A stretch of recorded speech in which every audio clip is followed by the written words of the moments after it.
Buenas tardes. Continuamos con la colección Diálogo Vivo, una colección que estamos realizando desde el Servicio de Publicaciones y Difusión Científica de la Universidad de Las Palmas de Gran Canaria, dentro del marco del Vicerrectorado de Cultura, Deporte y Activación Social de los Campos. En su primera edición, la colección Diálogo Vivo congregó a los dos rectores fundacionales, a Francisco Rubio Rollo y a Manuel Lobo Cabrera, en un primer volumen donde debatimos y hablamos sobre la formación de nuestra universidad. A partir de ahora, la colección irá derivando a distintos ámbitos de la universidad, distintas áreas de conocimiento, distintos estamentos, para intentar extraer lo que perseguimos con esta colección, y es recuperar y recoger toda la memoria viva de nuestra ya no tan pequeña historia, tras algo más de 30 años de existencia como Universidad de Las Palmas de Gran Canaria. Hoy nos dedicamos al ámbito de las humanidades. Queremos ver y queremos conocer de la mano de tres figuras absolutamente rotundas, de tres grandes personalidades esenciales en la historia de nuestra universidad, cómo se crearon en nuestra universidad los estudios de humanidades, cómo se fraguó todo eso y cómo la realidad, brillante realidad que es hoy, fue larvándose desde su comienzo. Las tres personalidades que me acompañan hoy son, paso a presentarlas, la profesora Yolanda Arencibia Santana, que fue Yolanda Arencibia la primera catedrática de nuestra universidad en el ámbito de las humanidades. Profesora emérita de nuestra universidad, es titular de la cátedra Benito Pérez Galdós en la ULPGC desde el año 1995. Desde su creación fue decana de la Facultad de Filología y así mantuvo este cargo durante los 10 primeros años de existencia de esta facultad. Entre los cargos que ha ostentado fue también consejera delegada de Educación del Cabildo de Gran Canaria, miembro de la Academia Canaria de la Lengua y en el pasado año 2015 fue nombrada hija predilecta de Las Palmas de Gran Canaria. Es indudable, y todos lo conocemos, que Yolanda Arencibia es una referencia internacional por su investigación sobre la obra de Benito Pérez Galdós y recientemente ha sido galardonada con el Premio Comillas 2020 de Historia, Biografía y Memoria por Galdós, una biografía, una obra que narra de manera absolutamente magistral la vida del periodista y escritor canario. Junto a Yolanda Arencibia está otra de las grandes personalidades de nuestra universidad, la profesora Trinidad Arcos Pereira, catedrática de Universidad de Filología Latina. Es sin duda Trinidad Arcos una referencia en filología hispánica clásica y de estudios árabes y orientales.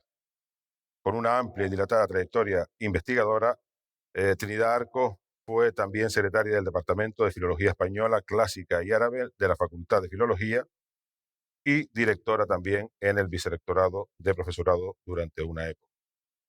Coordinadora del Grupo de Investigación Juan de Iriarte, directora de los programas de doctorado de nuestra universidad, vicerrectora de Comunicación, Calidad y Coordinación Institucional y, aunque de una manera episódica, pero no por ello menos real, fue también la primera y única mujer rectora de nuestra universidad durante el periodo de octubre de 2016 a el mes de enero de 2017. Completa la terna otra gran personalidad, otra personalidad esencial de nuestra universidad, el profesor Maximiano Trapero. El profesor Trapero es catedrático de Filología Española y profesor emérito de nuestra universidad.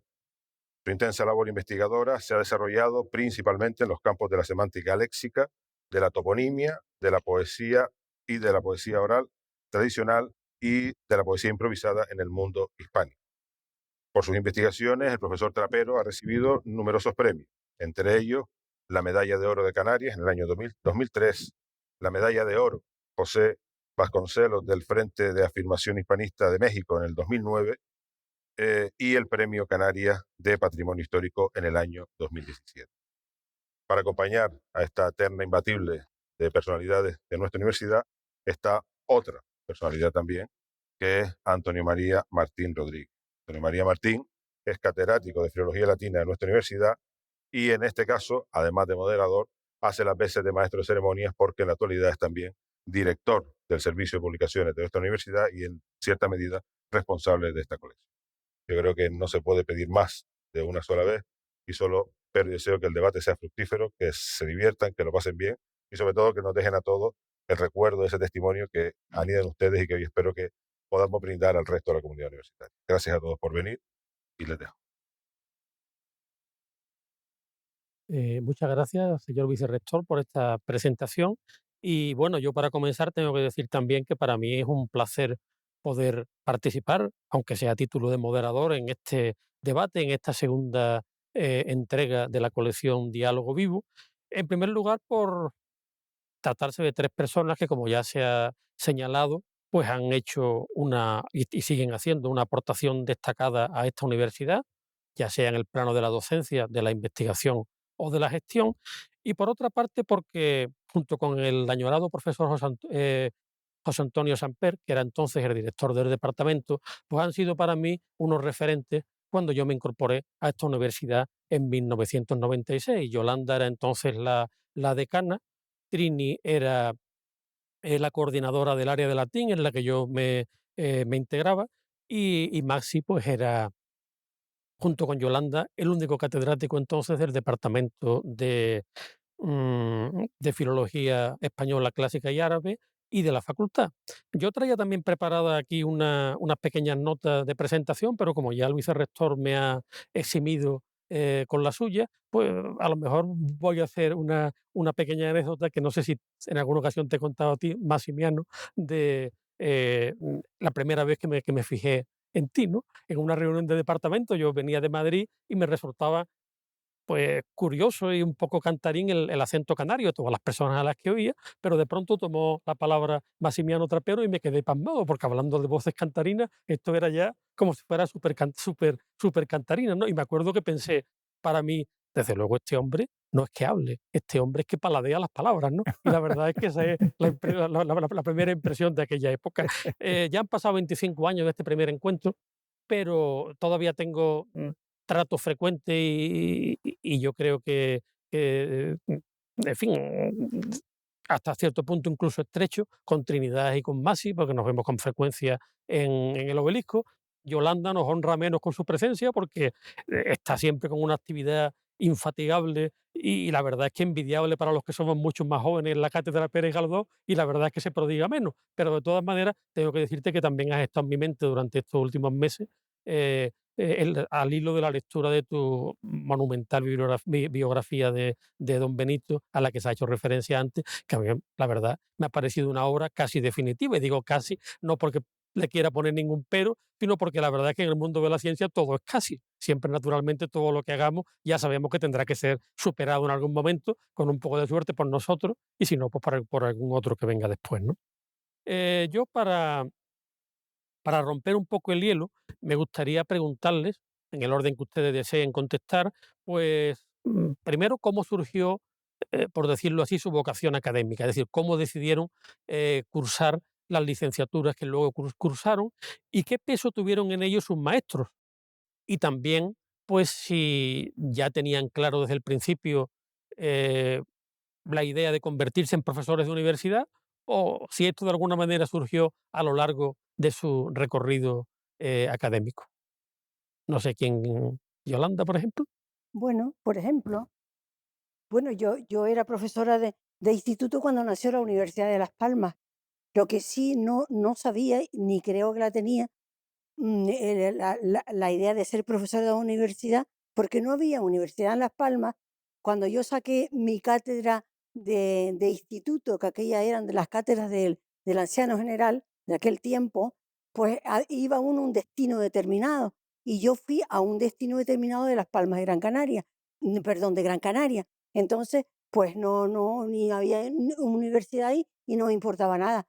Pero sí fui investigadora antes de ser profesora universitaria, porque cuando la universidad en el año 82 hubo, algunos de ustedes no habían nacido, hubo aquella gran manifestación que dio lugar a la universidad. Yo había leído mi tesis doctoral aquel año anterior y me encontró la llegada a la universidad siendo doctora, pero catedrática de instituto. Y algunos compañeros que me decían, ¿y por qué haces el doctorado? Yo no voy a ir a ninguna universidad. Yo le digo, ni yo tampoco, pero estoy investigando y yo quiero seguir investigando. O sea que creo que fui investigadora antes que profesora universitaria, pero profesora desde que empecé en el instituto. Luego la investigación se unió a la gestión cuando entré a la universidad, casi inmediatamente, porque aunque entramos en el colegio universitario En principio no dependíamos de nadie y luego de la laguna. ¿Te acuerdas, Trini? No dependíamos de nadie y luego de la laguna. Y llegamos a ser lo que se llamaba muy honrosamente material, ¿cómo era? Era algo así como, éramos, ay, Dios mío, no me sale la palabra ahora.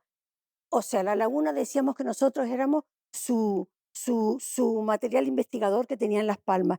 Y con eso, Maxi, te acordarás que tú y yo hicimos la titularidad de universidad, me parece que fue en el mismo año, cuando todavía no había universidad en Las Palmas y nos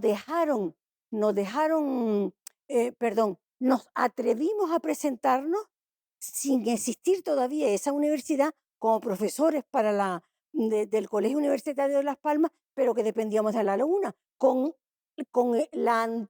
la contrariedad total de la Universidad de la Laguna, que no nos dejaba examinar. Y Maximiano y yo encontramos creo que fuimos caso único, Maxi, aquel año. Encontramos un catedrático de universidad que se responsabilizaba de ser nuestro presidente de tribunal. En el caso fue Ramón Trujillo, en el tuyo, y el mío fue María Pilar Palomo de la Universidad de Madrid, ¿eh? Y ellos formaron el tribunal y si al final, después de nosotros examinados y aprobados, porque aprobamos los dos, aquello no valía, pues nos quedábamos sin titularidad de la universidad. ¿Te acuerdas, Maxi? Luego resulta, Yo tengo una versión un poquito diferente bueno, de pues, la resolución, bueno, pero pues te creo que contesto con eso y ahora, esa anécdota merece conocerse. sí, claro, Hay que relatarla y merece conocerse sí. porque está en el embrión de las dificultades grandes que tuvo la creación de la Sí. Universidad de Las Pero Palmas. esa es la segunda pregunta. Aquí estamos en la vocación. Bien, Yo es quería verdad. preguntarte, Yolanda, porque creo en alguna ocasión, hace años, haberte oído comentar que tú en realidad cursaste filología románica en la... ¿Es eso? Bueno, porque en aquel tiempo, es que hay antigüedades y antigüedades, Antonio María. En aquel tiempo la titulación se llama filología románica, luego se ha llamado filología hispánica, sí, filología española o filología hispánica, y como en realidad viene a decir lo mismo, pero mi titulación fue filología románica. No sé si alguno de ustedes, La mía, yo soy de la primera promoción de filología, de de filología, filología, o de sea, de la filología. primera promoción de O sea que eso filología. ha ido cambiando oficialmente, vamos a decir, siendo los mismos, pero bautizados de otra Pero quiero manera. decir que siempre tu interés primordial fue la literatura española, entiendo. Bueno, Aunque por supuesto. sí, Yo, yo me tropecé con don Benito Pérez Galdós y me tropecé porque yo vivía muy cerca de la Casa Museo Pérez Galdós, porque había en aquel tiempo un director de la Casa Museo Galdós que se llamaba Alfonso Armas Ayala, que había sido profesor de instituto mucho antes que yo y que él me conquistó de alguna manera para meterme en aquella casa. Yo me metí a investigar em, directamente con los papeles de don Benito. Y a mí aquello me llenó del todo. Y yo estaba muy bien, yo en aquel tiempo profesora de instituto, entonces con más tiempo libre, del que, bueno, en fin, mis investigaciones empezaron a cursarse en la Casa Museo Pérez Galdós. Y fue una riqueza tan grande de documentación que me encontré allí y con unas perspectivas de futuro tan interesantes que yo que creía, como muchos de nosotros, que todo sobre Galdós estaba dicho, cuando empecé a investigar, me encontré con un mundo que me entusiasmaba. Entonces, no me planteé si iba a ser profesor de la universidad, porque no lo iba a hacer. Hacía mi tesis doctoral porque me daba la gana, sin necesitarla para nada. Y me puse en primera fila vamos a decir, de la investigación galdosiana, en América también, sin ser profesora universitaria. Y después resulta que me encontré en una universidad como titular de universidad, porque yo tuve yo era catedrático de instituto, pero tuve que hacer la titularidad. Hubo catedráticos de instituto que no la tuvieron que hacer, pero yo sí, porque me cogí un momento malo. Después tuvieron más suerte los que vinieron detrás, pero no importa. Y me vi de decana de la facultad primero de directora del colegio universitario, que trabajamos muchísimo. Yo iba allí los sábados y los domingos a rellenar papeles. Trini, digo Trini, porque Trini estaba al pie del cañón por ahí. Y luego decana de la facultad, y te digo que yo aprendí a matricular a los alumnos con la persona que estaba aprendiendo a matricular a los alumnos. Y yo me metía en secretaría a ayudar a matricular a los alumnos. Yo era la decana de la facultad, pero ahí hacíamos de todo, ¿eh? Y con mucha ilusión y con mucho placer y con mucha entrega, éramos, ya estoy hablando de la facultad, un, un centro muy, muy unido. Clásicas hispánicas, filología inglesa. Clásicas hispánicas más claro porque teníamos catedráticos y filología inglesa tenían más problemas, pero saben los de filología inglesa que cuando yo fui decana me empeñé en que el primer título que sacábamos allí era filología inglesa, que no existía en la Universidad de Las Palmas. Existía traductores e intérpretes. Y no te creas que había mucha gente que apostaba por filología inglesa. Allí, Trini, recuerda, dimos el do de pecho para que hubiera filología inglesa, y yo dije que yo, cuando tuviera la titulación de filología inglesa, cesaba de decana. Y hasta que no se aprobó, estuve allí 11 años. Cuando se aprobó, a los 2 meses, dejé el decanato porque quería hacer otras cosas. Y eso es una verdad, como un templo, ¿eh? Muy bien. ¿Y tú, Trini, tú siempre tuviste idea de estudiar filología clásica o te vino la vocación en algún momento posterior? Pues la verdad es que como en todas las cosas, los maestros siempre son los maestros de bachillerato, y en este caso de bachillerato empezábamos muy prontito, y yo tuve la suerte, la inmensa suerte de tener dos profesoras magníficas de latín. La primera se llamaba Bellita en tercero de bachillerato, el antiguo tercero de bachillerato, y la otra en el COU, cuando el COU se estaba implantando, que se llamaba Ana María Liz. Y si la primera me dio los fundamentos, con Ana María Lice yo descubrí que realmente los textos latinos eran realmente algo fantástico. Y eso me decidió primero a hacer filología, en el año precisamente, un año muy característico porque fue el año del famoso calendario juliano, que me imagino que la mayoría no recuerda, que es cuando a alguien se le ocurrió que íbamos a empezar en enero, y después afortunadamente alguien con más cabeza decidió que en enero no, pero mi primer curso fue un primer curso de enero a julio.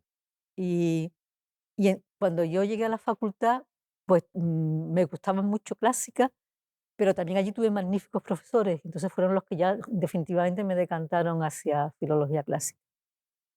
Y después tuve la suerte en la carrera de tener a profesores fantásticos como Alberto Díaz Tejera o como Juan Gil, como Enrique Rubio, como Correa, que creo que Sí. Lo compartimos. comprendo perfectamente porque yo he pasado por los mismos profesores Pues, y la verdad es que, ya que salió antes el tema de los profesores de instituto, muchas veces sabemos que es una tarea muy ingrata, muchas veces parece que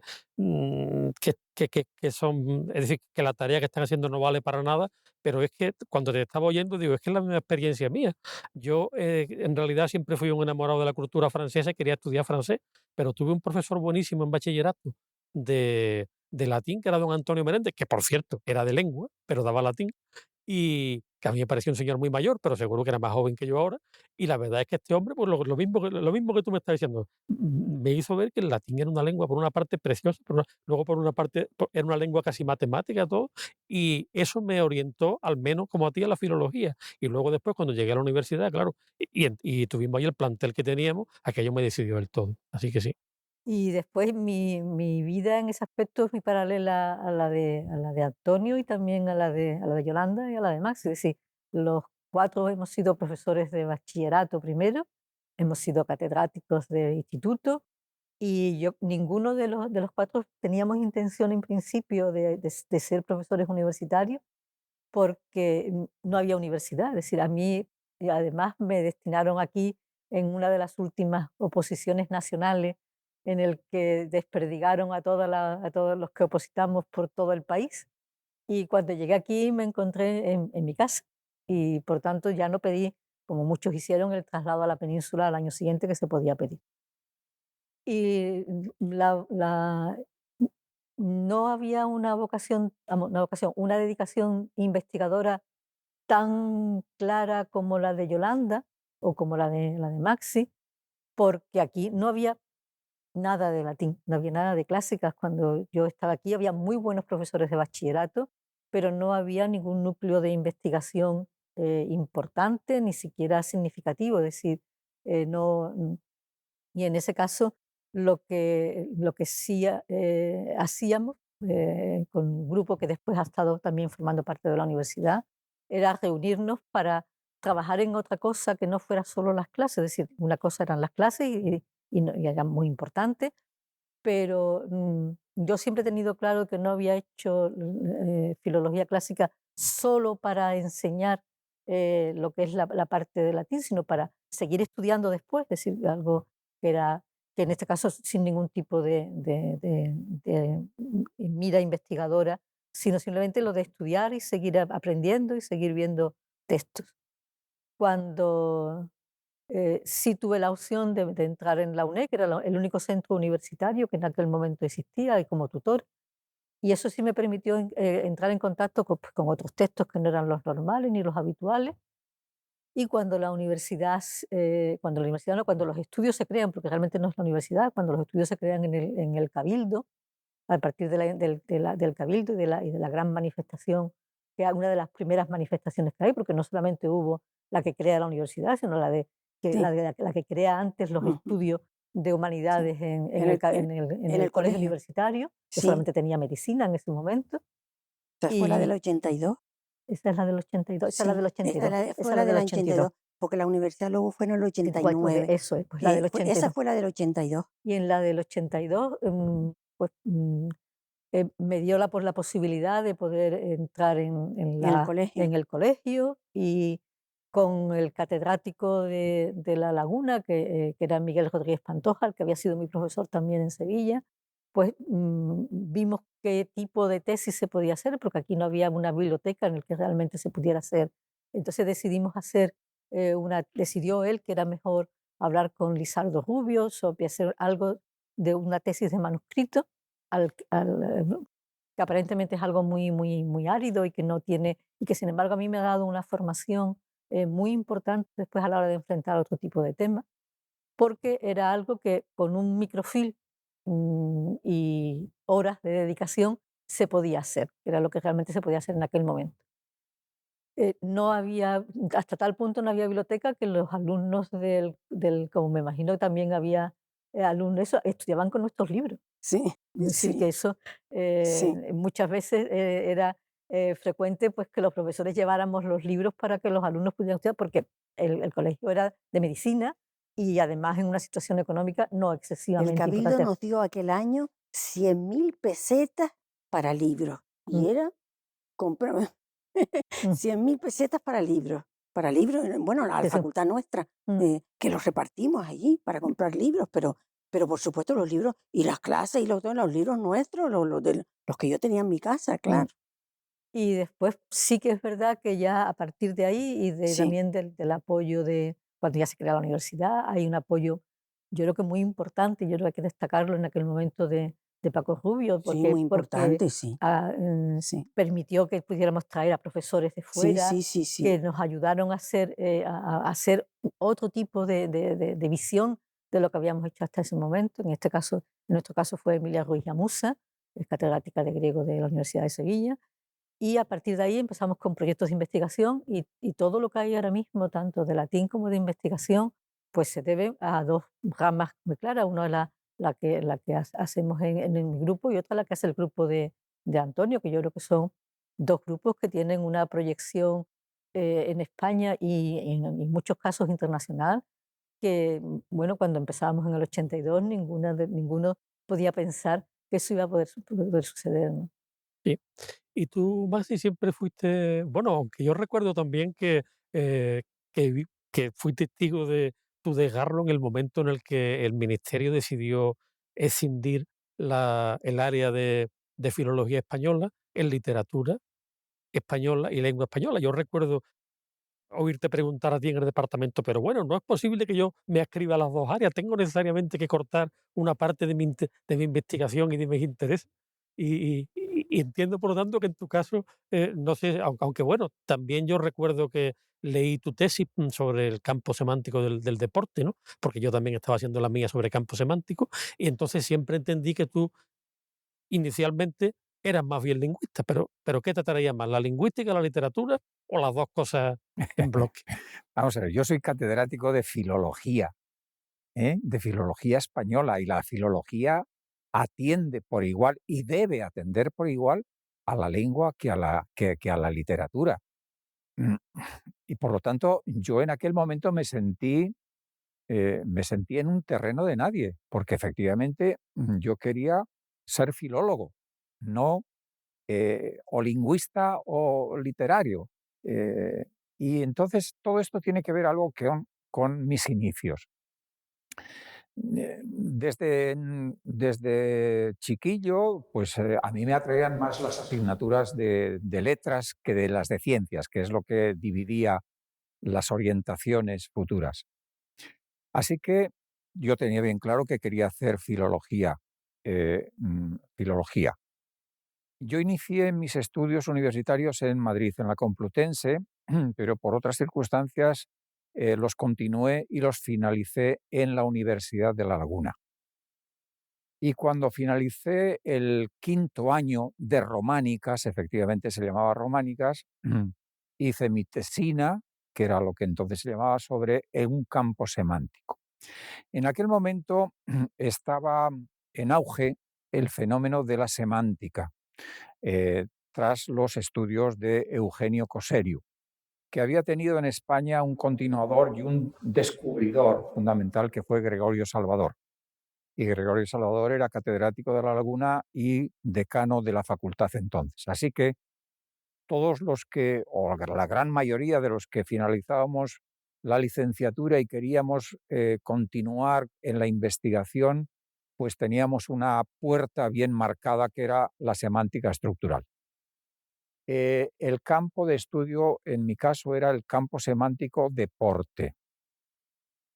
Y dice, recuerdo muy bien que en mi tesina participó un muy amigo mío posterior, catedrático de historia, un hombre muy prestigioso y hombre grande, también para Canarias, que fue Antonio Bettencourt.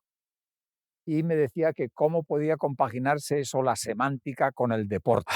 Otro deporte era ese, desde luego, sí. La semántica con el deporte un poco. Y dice, pues yo creía que, y recuerdo muy bien que dijo entonces, que el único deporte que él practicaba era fumar, porque yo establecía que en la base semántica de la palabra deporte estaba el sema, el rasgo semántico diversión, recreación, por lo cual se justificaba que el único deporte que practicaba era el fumar.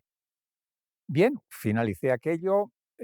Aquello me daba opción a ser profesor ayudante de la Universidad de La Laguna, y en esa condición inicié mi tesis doctoral, que finalicé en el año 76 con el campo semántico deporte, dirigido ya por Ramón Trujillo, porque la tesina me la había dirigido Gregorio Salvador, pero ya era el cúmulo de alumnos que querían hacer sus tesis doctorales sobre semántica, que ya en ese momento Ramón Trujillo había destacado como brillante investigador de la semántica, y Gregorio Salvador me desvió a Ramón Trujillo. Yo fui su primer alumno de tesis doctoral. Por circunstancias familiares nos trasladamos a Las Palmas. Mi mujer y mis 3 hijos, en aquel momento nos trasladamos a Las Palmas. Y en Las Palmas no había universidad, con lo cual yo tuve que optar por la vía del instituto. Primeramente fui profesor agregado, obtuve esa plaza, pero en aquel momento aquellos profesores nos destinaban un año de prácticas a lugares diferentes de la residencia.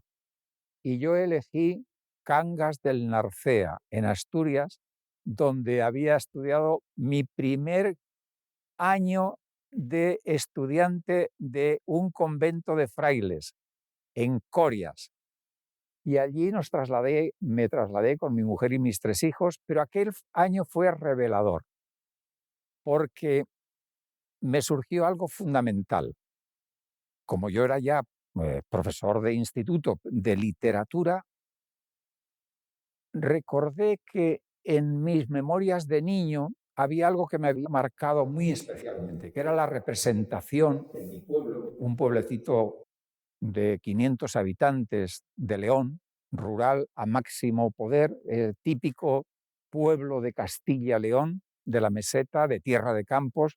Había unas representaciones populares vinculadas a el nacimiento, vinculado después, posteriormente, con los autos de pastores, en lo que se representaba era el nacimiento del niño Jesús y la adoración de los pastores. Aquello a mí me había marcado y la memoria la tenía muy fija, de tal manera entonces que ya como especialista en literatura quise estudiar a fondo aquella tradición. Y la Fundación Juan March me concedió una beca.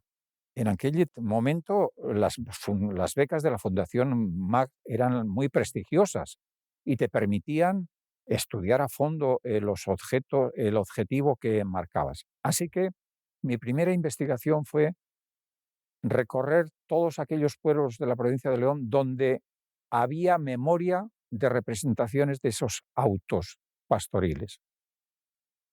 Bien, me regresé nuevamente a Canarias, obtuve la cátedra de instituto, me mandaron a San Nicolás de Tolentino y posteriormente a Agüimes. La carrera de profesores de instituto, para obtener una plaza definitiva, era algo parecido a los guardias civiles o al ejército. Es decir, tenías que pasar por todos los escalafones y todos los destinos que te propusieran. Ahí no había opción de elegir. Y estando en Agüimes, ahí fue otro momento clave. Un día, en la sala de profesores que compartíamos todos los profesores, vi una convocatoria de la Cátedra Seminario Menéndez Pidal de Madrid, en donde ofertaban 20 becas a jóvenes investigadores que quisieran iniciarse en el estudio del romancero. Esa convocatoria la firmaba Diego Catalán, nieto de Menéndez Pidal, y digo, esta es la mía, porque yo tenía muy claro desde el principio que la literatura oral y específicamente el romancero era algo que me atraía muy poderosamente.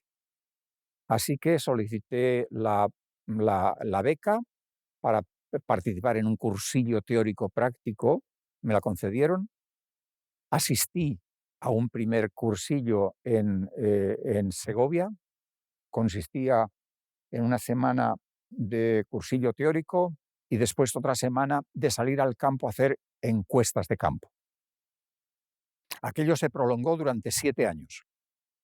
Y así, con un grupo ya bastante especializado de jóvenes investigadores sobre el romancero, recorrimos gran parte de la mitad norte de la península, haciendo encuestas de campo, pensando que era el último momento o posiblemente el último momento en donde pudieran rescatarse los romances tradicionales que habían estado en la oralidad durante 7 siglos, pero que la sociología del momento daba prácticamente la muerte definitiva a aquello.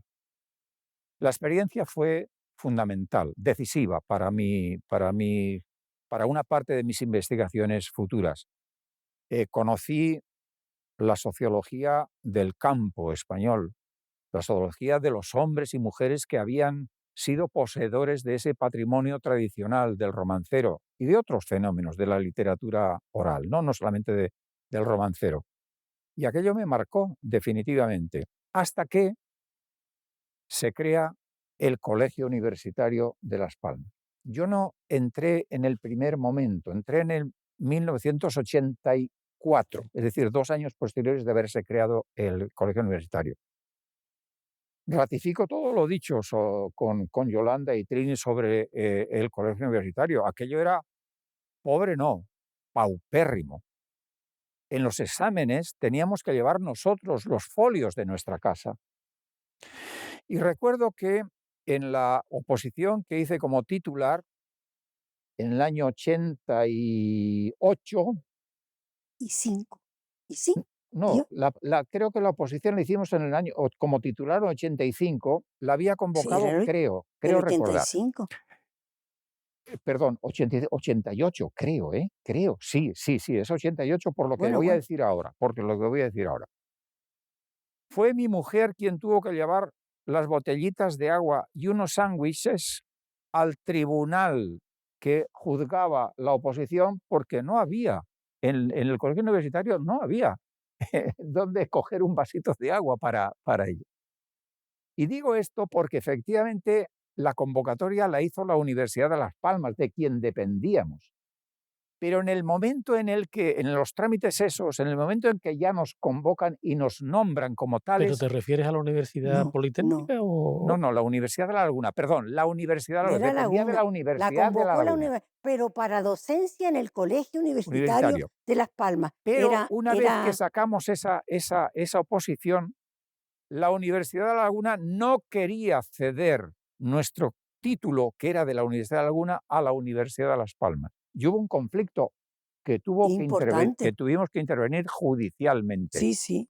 hasta que finalmente, políticamente, se resolvió diciendo que en fin, que éramos ya profesores de la Universidad de Las Palmas de Gran Canaria, ya constituida como tal, ya no la Politécnica, sino creada como tal. Bueno, y esos fueron mis inicios, ¿no? Mis Sí. inicios. De tal manera que para responder finalmente a esa diversidad de orientación, de lengua y de literatura, yo siempre me he considerado un filólogo. Y en todas mis investigaciones he compartido investigaciones netas de lingüística con investigaciones netas de literatura. Bien, es verdad que en la literatura me orienté a aspectos de la literatura que estaban muy descuidados en Canarias, que era la literatura oral, en el campo primero del romancero, después del cancionero de tradición oral y finalmente del fenómeno de la décima y de la poesía improvisada. Pero igualmente le he prestado tanta atención o más a aspectos de la lengua, como es la toponimia, como es el estudio de la lingüística guanche. Sí, es que resulta curioso que quizás daba la impresión en ese momento de que a lo mejor esto era el comienzo de un proceso de decisiones dentro de las áreas de conocimiento, pero lo cierto es que eso se detuvo en filología española, porque luego ninguna otra de las áreas filológicas, ni filología inglesa, ni filología latina, nada se dividió, se consideró que las personas que trabajábamos en esas áreas teníamos que ser filólogos, teníamos que atender, unos tendríamos un perfil más lingüístico y otro más filológico, pero solo en el área de filología española se produjo esa decisión. Yo creo que aquello tuvo, tuvo como una respuesta o una iniciativa de copiar a lo americano. La palabra filología sonaba mal, era mucho más prestigioso lingüística, era muchísimo más prestigioso la lingüística. Y entonces, pues bueno, se optó a toda España, a nivel de toda España. No solamente fue una decisión de la Universidad de Las Palmas, de nuestro Fue, departamento. nacional. fue nacional. Fue en toda fue España. Pero a nacional, mí fue me una decisión parece, nacional. Sí, me en parece realidad revolucionista, yo creo absolutamente. recordar que todo esto pasó en realidad por un problema logístico que se creó, y es que había, claro, cuando se celebraba, con el sistema de oposiciones que había ahora, que ustedes recordarán que había, la universidad ponía 2 miembros y 3 se ponían por sorteo, resulta que se produjo una especie de, o se estaba produciendo una especie de boicot en las elecciones, perdón, en las oposiciones de filología española, porque cuando la plaza salía con un perfil lingüístico, si el que salía por sorteo era uno de literatura, se negaba a participar. Y a la inversa, y claro, eso creaba unos problemas administrativos tremendos. Sí. Yo creo que al final, como la mayor parte de las plazas que salían en humanidades eran de filología española, decidieron cortar, pero Sí. desde luego sin ningún criterio científico, sino solamente operativo, ¿no? Pero ya que estamos en lo del colegio universitario, hemos visto un poco también el problema, ¿no? Era una entidad que dependía, como ustedes han dicho, de la Universidad de La Laguna, pero la Universidad de La Laguna no quería soltar.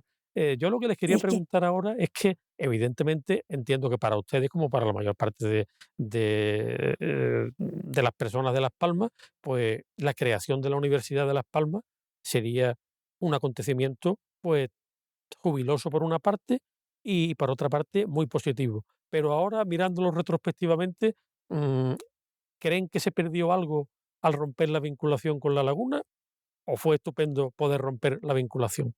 Es decir, ¿creen que habría sido mejor, por decirlo así, un sistema como hay en algunas universidades americanas, es decir, una universidad con diversos, una universidad de Canarias con diversas universidades autónomas una de otra, o es mejor el sistema que tenemos? Por un lado la laguna, por otro Las Palmas. Mi opinión entonces es que era lo que tocaba hacer en aquel momento. Es decir, se estaban creando universidades regionales y locales en toda España. Se creó la Universidad de Burgos cuando estaba la de Valladolid, la de León cuando estaba la de Valladolid, la de Oviedo, la de Zamora, etcétera, cuando estaban, etcétera. Por lo tanto, en aquel momento yo creo que se hizo muy bien la Universidad de Las Palmas dentro de ese contexto del movimiento que había en España, requería y necesitaba una universidad con más razón que aquella proliferación de universidades peninsulares, teniendo en cuenta la condición insular de Las Palmas. Yo en principio no era partidario de la creación de la Universidad de Las Palmas, me parecía que había una universidad canaria que sería mucho más potente. Ahora estoy convencido de que fue un gran acierto, de que fue un gran acierto y que tan necesitada estaba la Gran Canaria y Las Palmas de Gran Canaria de una universidad como lo estaba Burgos, como lo estaba León o como lo estaba Murcia. ¿eh? Esa es mi opinión actual. Bueno, yo me refería un poco como que también salió en el debate primero que hubo de los dos rectores, ¿no? Un poco con el sistema que hay, por ejemplo, en California, ¿no? La Universidad de California, pero claro, una Exacto, cosa es Berkeley, otra exacto, cosa es... exacto, pero exacto, cada uno tiene su autonomía, pero pertenecen a la Universidad de California. exacto, Esa era exacto. la duda. Y Sí. tú, por ejemplo, Yo Yolanda, quería recordar que cuando nació el colegio universitario no pertenecía a la Universidad de La Laguna. Exactamente, Nació por iniciativa del Cabildo. inventado unido al Colegio Universitario de Las Palmas, que ya existía de medicina, que se daba medicina, existía una mucho más ligado con la laguna, que era lo que luego fue arquitectura, lo que fue y lo que era una especialidad de informática, de ciencias, pero no había nada de humanidades. Entonces, después de aquella manifestación del 7 de julio del 82, se creó filología, pero se creó filología por crear algo de humanidades, porque tampoco te creas que había mucho interés por las humanidades, ¿verdad, Trini? Ninguna, No, o ninguna, bien ninguna. poca, pero había que hacer algo de humanidades. Y entonces nacimos dependiendo del cabildo. 2 años más tarde fue cuando La Laguna, viendo que ya había allí un grupito de filología que ya había hecho primero, porque el primer año solo hubo primero, el segundo primero y segundo, el tercero primero, segundo y tercero. Claro que ya íbamos para adelante, entonces fue cuando La Laguna se unió el colegio universitario y entonces acogió el colegio universitario, que en aquel momento era filología, geografía, historia Derecho. y derecho. Pero en aquel momento nosotros pasamos a ser profesores de la Universidad de La Laguna. Era patrimonio, bueno, después te lo digo porque no me sale ahora. Bien, entonces nosotros, yo que era catedrática de instituto, cuando empecé en el colegio universitario, daba clase por la mañana en el instituto y por la tarde en la universidad, porque el cabildo nos pagaba más o menos y si podía ser, pero no teníamos el tema muy claro. Nos pagaba nuestra cátedra de instituto en aquel momento. Trini estaba en Sí, mis sí, sí. mismas condiciones, ¿verdad? Mm. Trini, José Antonio no, porque se creó No, porque él porque estaba se creó todo traductores traductores. y tal. Pero Trini, yo me acuerdo, bueno, Manolo Sánchez Artiles, Manolo Sánchez unos Artiles. unos cuantos. Resulta que luego, como teníamos dos trabajos, en aquel tiempo el PSOE acababa de subir al poder purísimo y entonces no se podían tener los trabajos, sino uno. Entonces no nos pagaban, ni el primero no nos lo pagaban entero. Trini y yo muchas veces hicimos cuenta del dinero que habíamos perdido. No pagaba entero, sino la base, me parece. Y luego el cabildo nos pagaba, me parece que a veces eran 100.000 pesetas, pero si se podía, Se podía. cuando se podía, de vez en cuando. Entonces así estuvimos 2 años. Cuando nos cogió La Laguna, me pasó mi caso, yo no me acuerdo cómo, que yo tuve que renunciar a mi cátedra de instituto, que era lo único que yo tenía, renunciar a mi cátedra de Ujú. instituto, Tuvimos, porque La tuvimos. Laguna no me permitía 2 puestos de trabajo o no sé qué. Entonces, para quedarme de penene de la Universidad de La Laguna, y yo pasé de ser catedrática de instituto, que en aquel tiempo era mucho más importante, bueno, era importante, bueno, era el estatus más grado que había por aquí, y me quedé solamente con el dinero que me empezó a pagar La Laguna como penene de La Laguna, con todas las posibilidades de nunca llegar a yo a ser profesora de aquella universidad, porque entonces me entré en la lucha de los penenes de aquella época, que la gente de ahora le suena a chino, Mm. pero fue así, ¿eh? Y tuvimos ese momento, y en aquel momento éramos profesores de la Universidad de La Laguna. Íbamos a una reunión de departamento. La reunión de departamento empezaba a las 9 y terminaba a las 4. Nosotros no podíamos llegar a las 9 porque no había coche, no había barco para ir. Entonces llegábamos a las 11:30 corriendo, corriendo. A las 4 no íbamos. Entonces, se ha acabado hoy, seguimos mañana por la mañana. Nosotros no podíamos seguir por la mañana porque no teníamos dinero ni dónde quedarnos a dormir. Nos veníamos a Las Palmas. Y La Laguna no entendió nunca que nosotros éramos otra cosa. Y eso fue uno de los problemas que hubo, que no se pudo hacer una única universidad. Porque y esto yo lo pasé en carne propia. Nunca concibieron que era lo mismo. Nosotros éramos los de Las Palmas. Si podíamos, íbamos, y si no podíamos, no. Que había una convocatoria a las 9, pero es que no llego, que no hay barco, no importa. Pues no vengan. Eso era así, ¿eh? Y por eso hubo un momento que todos nos fuimos convenciendo, hasta los que éramos súper altruistas de una universidad única y maravillosa, canaria y tal, en decir, mira, o nos reparamos o no nos dan de comer. Sí, ¿Verdad?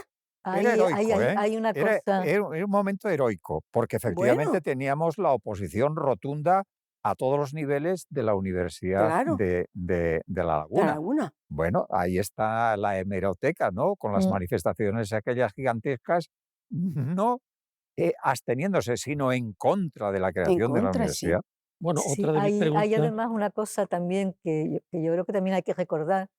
Nosotros éramos un colegio universitario, que era lo que legalmente en aquel momento se podía hacer, adscrito a la Universidad de La Laguna, Adscrito, adscrito. adscrito. Y La Laguna no nos asume porque considere que seamos, porque tenga que asumirnos, sino porque la ley Le obliga. decía, la ley decía que o La Laguna asumía a su centro adscrito o el colegio universitario desaparecía. Es decir, ahí fue Sí, una imposición legal y fue por la razón por la que nunca nos consideró parte propia. Es decir, ellos tenían sus centros aquí, que eran los de empresariales, los de económica, pero desde luego al colegio universitario nos asume porque la ley le obliga y porque evidentemente decidir que no nos asumía, que podía haberlo hecho, y suprimir los estudios de medicina, de derecho, de de filología filología y de y geografía e geografía e historia, historia. suponía un coste de reputación muy Social, y social, social muy, efectivamente. muy Sí, muy importante. importante. Pero es porque la ley le obliga, sí. no porque, porque la laguna, motu propio, decidiera asumirnos. Pues yo quería, ya que salió ante el tema, yo creo, Yolanda, que tú efectivamente, que fuiste, digamos, la decana fundacional de filología y tuviste yo creo que la clarividencia de, además de una titulación que era imprescindible, como era filología hispánica, de insistir sobre todo, aunque quizás había menos capital humano para ponerlo en marcha, en insistir en la filología inglesa, efectivamente. Sin embargo, no hubo hueco para una filología clásica. Había, Era por cuestión del número de alumnos, sí, ¿verdad, ya, Trini? no, pero Porque así como había demanda, vamos, cuando había demanda, sin embargo, no nos permitían, sí. ¿te acuerdas, Trini? No nos permitían que hubiese esa titulación por la demanda social o la demanda de alumnos de aquel momento. ¿Eh?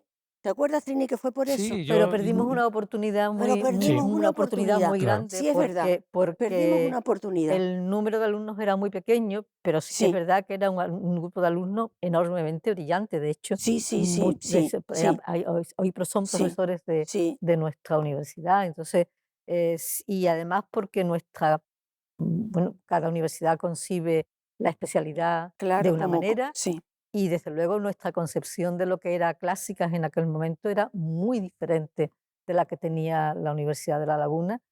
Y yo creo que para Canarias hubiera sido muy importante haber Sí, tenido esa filología era clásica la Claro aquí. que pregunta que sí, te iba a hacer con la claro que perspectiva, sí. porque yo, hombre, imaginaba que influía el número de posibles estudiantes, efectivamente. Sí, pero Quiero decir, el número de profesores creo que más o menos habría no, sido el número de ajustado, porque profesores no, cuando que yo va. llegué aquí había El 6 número de profesores de profesores latín y no. 4 Sí, de griego, efectivamente. pero eso es lo que te iba a preguntar. Digo, claro, la pregunta mía era, ¿realmente mirándolo retrospectivamente fue una buena idea hacer esa especie de primer ciclo que teníamos ahí para, bueno, un primer ciclo Ujú. light, por decirlo así, para poder entrar, o hubiera merecido la pena, si hubiera sido posible, crear una especialidad con un perfil diferente de La Laguna?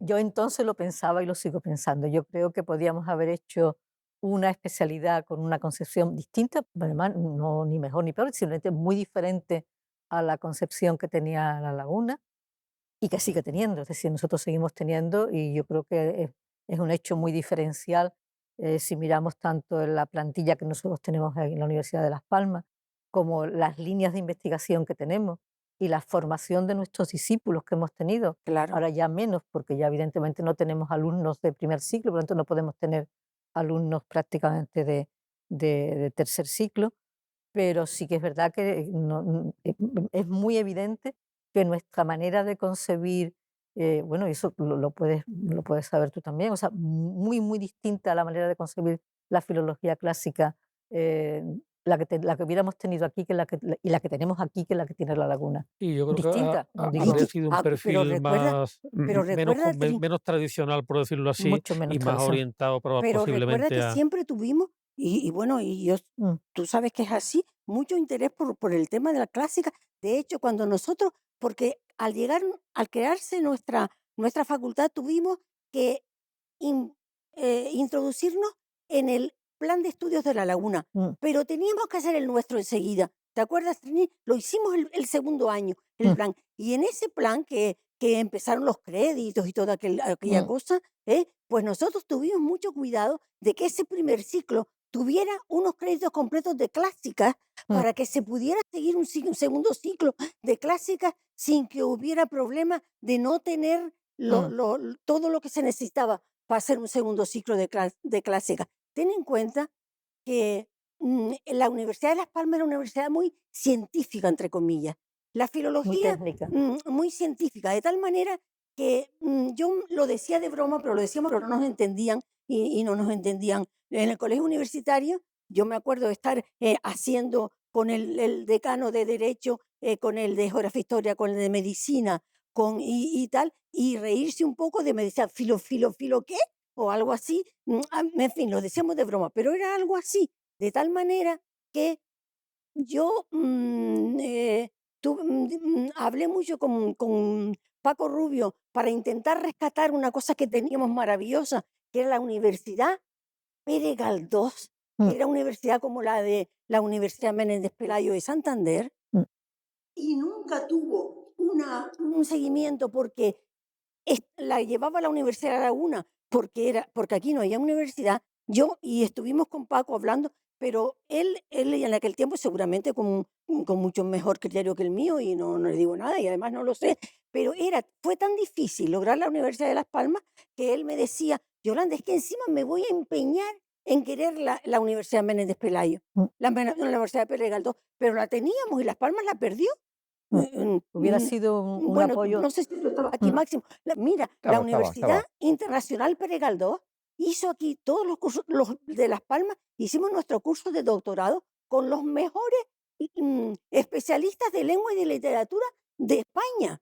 Allí don Manuel Alvar era esta como su casa, don Gregorio Salvador, don Francisco Indurain, don Francisco Morales Padrón, Esa es la obra de Alfonso Armas Ayala. sí, y mm. eso fuera magnífica la Universidad Internacional Pere Galdós. Y en eso nos formamos los profesores de aquí. En ella nos formamos, pero luego con la Universidad de Las Palmas se perdió esa universidad. Sí. Lo que se hizo en contrario, lo que en aquel momento se pudo hacer en la Universidad de Las Palmas fue crear la cátedra Pere Galdós. Pero se creó una cátedra sin dinero, Y sin medio. sin sitio, sin sede, sin... ¿quién se hizo cargo de la cátedra? Yo, primero porque era la única catedrática y la única galdosiana, pero yo lo hacía, bueno, lo sigo haciendo sin una peseta y sin un folio. Todo era de lo que había de filología. Y entonces se creó así, y así más o menos sigue.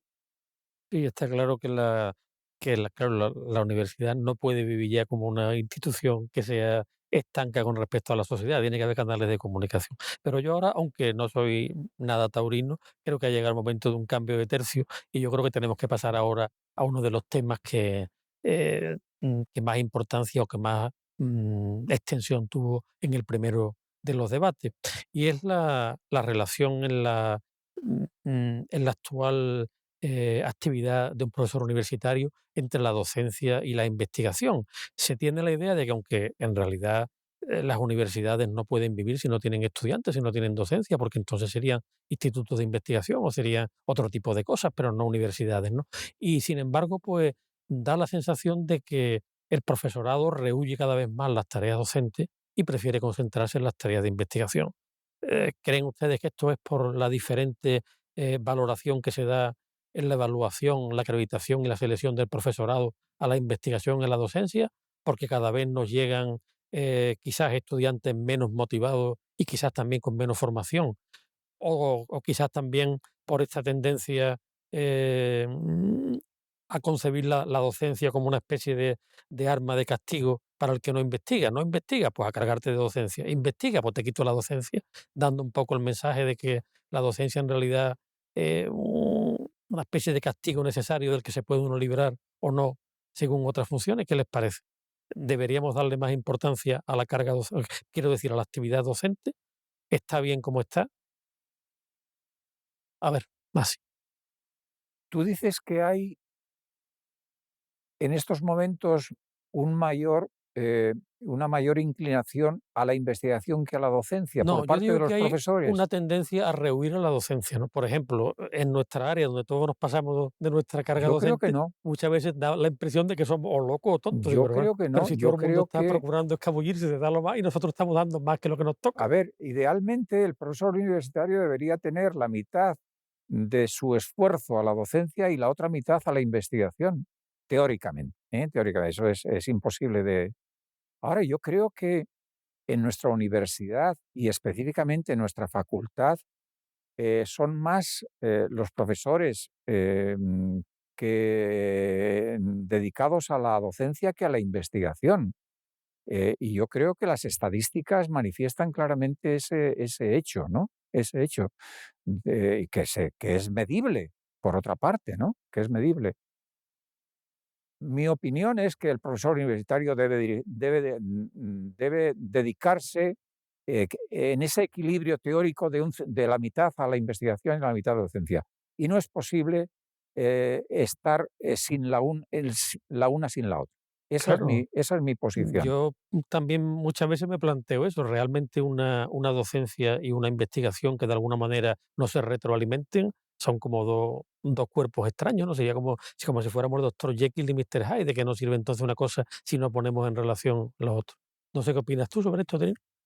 Mm, En cuanto a que los profesores están más volcados a la investigación, independientemente de lo que pase en la facultad nuestra, es un hecho muy claro que si quieres seguir progresando en la carrera universitaria, ahora mismo lo que realmente se pide desde el punto de vista de investigación es muy incompatible con una dedicación demasiado grande con la docencia. Es decir, el hecho de que para un titular sea necesario tener un mínimo en filología, en la parte nuestra, de 30 artículos, de los cuales la mayor parte deben ser en revistas de impacto y además tener un libro, que son ahora mismo las condiciones. Eso implica, sobre todo en el comienzo de la carrera universitaria, una dedicación a la investigación mucho mayor de la que se de la que es estrictamente, de la que después puede ser la vía del 50% de que dice Maxi, de docencia de investigación. Si alguien quiere realizar una carrera, bueno, la carrera normal de empezar por un contratado doctor, seguir por titular y acabar como catedrático. Durante la mayor parte de la vida universitaria más productiva, tienes que estar volcado a la investigación porque si no, no es posible. Es decir, o bien tienes un respaldo de un grupo de investigación muy potente, que en el caso nuestro no es posible. O sea, en otras áreas, si se tiene un respaldo de un grupo de investigación muy potente, como puede ser en medicina o en la parte de ciencia, sí puedes hacer una combinación de mayor docencia porque se trabaja mucho más en grupo, pero a nosotros en filología la penalización por tener más de un autor en los artículos obliga prácticamente a que desde que entras hasta que tienes un estatus mínimamente consolidado, tengas que dedicar la mayor parte del tiempo no a, como se dice ahora, la innovación docente, sino a la investigación, porque si no, acabas quedándote en el primer peldaño, porque, bueno, 30 artículos, todos sabemos lo que significa y un libro, que se dice pronto, ya sabemos la cantidad de tiempo que es. O sea, yo creo que ahora mismo las circunstancias de acreditación que tiene la ANEC obliga al profesorado que quiere, que no al que voluntariamente decide que va a ser docente o que investiga un poco, sino al que quiere realmente tener una carrera universitaria en un tiempo razonable, le obliga a estar volcado en la investigación. Sí, pero ¿no sería bueno también recordar en alguna ocasión a a los profesionales de la universidad, incluyéndonos a nosotros, naturalmente, que somos docentes?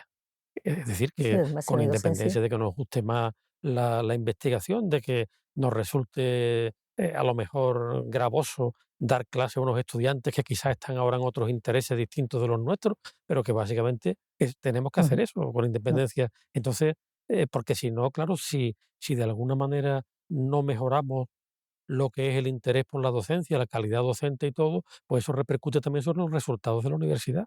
claro, pero si miramos lo que ha sacado el anteproyecto de ley para reconocimiento de universidades, los criterios fundamentales son el número de sesenios que se tiene y el número de artículos. Es decir, la, el que pensemos que haya que dedicar y dignificar todavía más la docencia choca de manera frontal con la idea que hay en el Ministerio de Universidades. Yo creo que las cosas han cambiado bastante para mal, diría yo, Trini, porque yo que soy mucho mayor que ustedes y que empecé antes, ¿no? A mí me encanta la docencia y yo lo pasaba magníficamente bien con la docencia, porque de tal manera la docencia formaba parte de alguna manera de mi investigación, porque yo estaba trabajando de temas, materias, aspectos que tienen que ver, por supuesto, siempre entre mi investigación y la docencia nunca estuvieron rotas, desligadas. Ahora últimamente, con compañeros que tengo ahora, dan una serie de asignaturas que yo nunca en mi vida me gustaría darlas, porque muchas veces no tienen nada que ver ni no con es la especialidad. Estoy empezando en literatura, por favor, que yo les tengo una pena terrible cómo está la literatura ahora. Bien, entonces, podía hacerse bien, pero según fui viendo y según los últimos años que ya estuve, se fue burocratizando, llenándose de tanto papeleo la docencia y que resulta que te quitaba muchísimo tiempo. ¿Eh? Y tú, la docencia, más que lo que tú haces en clase y trabajas de maravilla con tus alumnos, es lo que tienes que hacer de papeleo previo o posterior, que te quedaba muchísimo tiempo. ¿Eh? Y, y, y yo creo que ha creado ese divorcio que tú dices, pero a mí me parece absolutamente anómalo. Yo en mis tiempos no lo sentí nunca. La docencia eh, mm, primero que es lo primero del profesor universitario, pero como dice Trini, no te pueden pedir una cantidad de poner una cantidad de requisitos de investigación cuando resulta que no tienes tiempo para esa investigación, si efectivamente haces la docencia como tiene que ser. O sí, estoy equivocada, No, Trini. es así Sí, no, eso exactamente. está claro, ¿no? Y yo creo que mucho, a mí me pasa lo mismo que a ti. Yo me considero básicamente un docente y la verdad es que me encanta dar clase, pero también te digo que eso de ninguna manera me perjudica en la investigación. Ya que estamos aquí en un coloquio, pues yo Claro, tengo que reconocer que creo que las mejores ideas que se me han ocurrido para mis investigaciones se han producido casi siempre en dos contextos, o dando clases o paseando por las canteras. Esos claro, son mis dos momentos en los de que he tenido acuerdo, mejores ideas. de Pero ahora quería acuerdo. que pasáramos, aunque creo que tú tenías una palabra pendiente, pero a lo mejor tiene que ver con esto, A porque ya ver, es que Yolanda me ha puesto, vaya, he dicho que no me gustan los toros y yo iba a decir que me ha puesto el toro en suerte, porque es verdad, porque lo que iba a preguntarle aquí ahora, y aquí tenía listo, es qué opinan del nuevo sistema de los grados. ¿Creen que esto ha sido un revulsivo, una mejora o un empobrecimiento de la formación universitaria? Si no es lo que tú ibas a decir, di lo que tuvieras que decir primero. lo que yo iba a decir es que ser profesor universitario es una gran suerte, Bueno, por supuesto. es una Indiscutiblemente. fortuna. Y quienes llegan ahí, llegan porque quieren. No siempre se ejerce la profesión que uno quiere. Por lo tanto, perdón, la posibilidad de combinar y de haber sintonizado la vocación con la profesión es una suerte enorme. Y ser profesor universitario es una de las grandes suertes que uno puede tener en la vida. Claro, naturalmente cada uno cuenta la feria según le ha ido.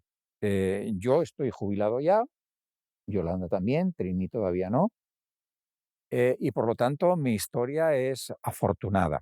Es posible que efectivamente las cosas se han cambiado, pero, pero ser docente es una suerte grande y además en un ámbito en donde la universidad en donde no ha tenido los problemas que sí han tenido otros niveles de la enseñanza en los últimos años.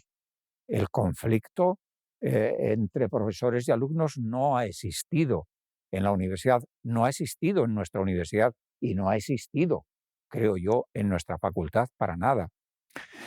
Entonces, poder, lo que tú lo acabas de decir tú, poder investigar, o mejor dicho, poder explicar, poder ser docente de aquello objeto que ha sido investigación tuyo, significa para un alumno que te está oyendo Claro, algo claro. novedoso y algo sin parangón. Pero luego, Maxi, otra cosa también que yo creo que es importante, que tampoco conviene acomodarse. Lo digo porque muchas veces pensamos, "Hombre, si tienes la suerte de dar clases sobre aquello que te gusta investigar, pero es que resulta que, y Trini ya se está riendo porque sabe lo que voy a decir, cuando yo llegué aquí, yo era un lingüista puro y duro, pero tuve que ocuparme de dar todas las clases de tradición clásica. Si ahora me preguntaran, creo que yo ahora diría más bien que mi línea de investigación principal es la tradición clásica. ¿Por qué? Porque he ajustado mi investigación sin dejar de ser lingüista, pero la he ajustado a lo otro. Entonces, Porque has tenido una carrera claro, universitaria pues, y pero porque claro, hay que esforzarse naturalmente también.